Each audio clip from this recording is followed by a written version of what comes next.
Are you wondering about property asset management? Worried about making mistakes with commercial property that could cost you big time? Having managed hundreds of thousands of square metres of commercial property, especially healthcare, over many decades, I've learnt the traps to avoid. In this beginner's guide, I'll take you through 5 key points to make sure you come out on top. And make sure you stay to the end because I've got a freebie for you. Point number 1, define your goals. It's important to have short, medium and long-term goals set out clearly, and I would recommend that you actually document them. Will the premises be used for occupation of your own health and medical practice, as well as having allied health neighbours in the asset? What are your financial goals? Is it purely for cash flow, or is it for growth, or is it a combination of both? Point number 2, track key metrics. Let's start with return on investment. Each property is different and each property will have a different return over time. So it's important to track it. It's important to have goals and check in regularly with how you're meeting those goals. Part of tracking your key metrics is your net income. So your net income is what is left over basically after all costs, including any mortgage costs. It's important to make sure you've actually budgeted to that and you're tracking how you're going with that.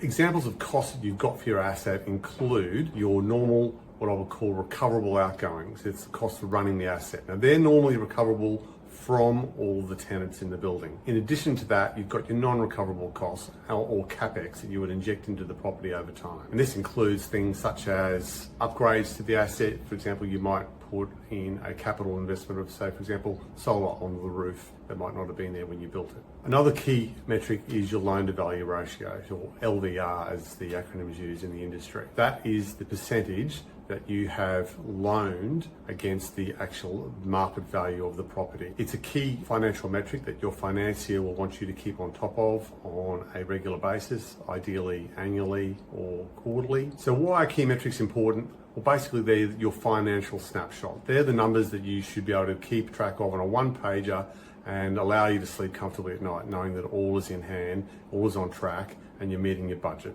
Point number 3 is your maintenance plan. The key elements of a maintenance plan is to make sure that you've identified all the items that need regular maintenance and the intervals that's required, and you've appointed a professional contractor to attend to those matters as and when required. For example, lift maintenance, monthly inspections, quarterly more detailed servicing, and again, annual compliance. Why is this an essential component of your building, and your patients and your staff need it operational every day of the year? Another example is your air conditioning unit. It's really important to make sure your air conditioning is operational every day of the year. For bigger units, standard monthly servicing, as well as more detailed quarterly and annual overhauls. And most importantly, just before summer.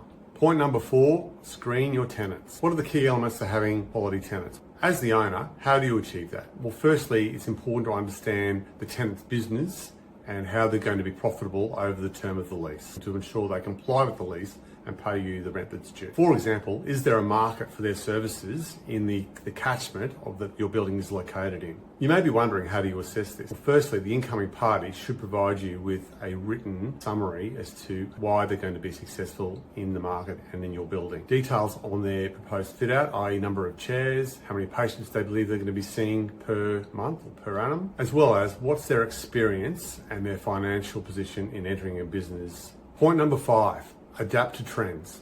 Okay, you've got your building constructed, it's up and running and it's fully tenanted, but it's not over there. Some of the things that can change include regulations. You need to stay on top of changes that the government and authorities may put on you. Also, competition in the marketplace. You may have tenants in your building committed to leases, but guess what? Leases do expire and sometimes tenants do vacate.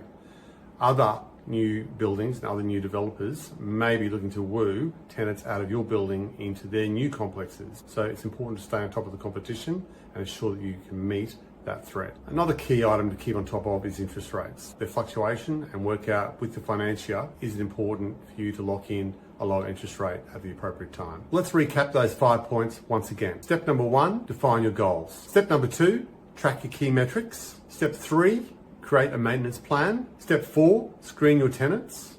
And step 5, adapt to trends.